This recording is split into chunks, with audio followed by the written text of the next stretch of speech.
নমস্কার বন্ধুরা, শুভলয় রান্নাঘরে আপনাদের স্বাগত। আজ বানাবো আমি নেনুমার চচ্চড়ি। নিয়ে নিয়েছি নেনু আছে 3টে, 3 চামচ নিয়েছি পোস্ত, 5টা কাঁচা লঙ্কা আর এখানে হলুদ গুঁড়ো নিয়েছি। প্রথম আমি নেনুয়াটাকে ছোট ছোট করে কেটে নেব টুকরোতে। আমার নেনুয়াটা সব কাটা হয়ে গেছে। দিয়ে দেবো কড়াতে,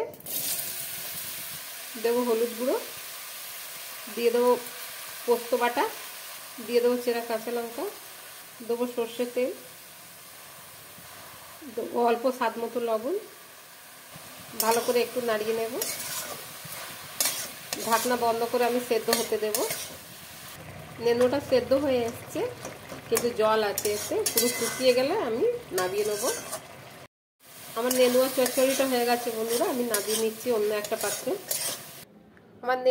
আমার নেনুয়া চচ্চড়িটা হয়ে গেছে বন্ধুরা। যদি আপনাদের আমার এই ভিডিওটা ভালো লেগে থাকে তাহলে লাইক, কমেন্ট, সাবস্ক্রাইব অবশ্যই করবেন। ধন্যবাদ।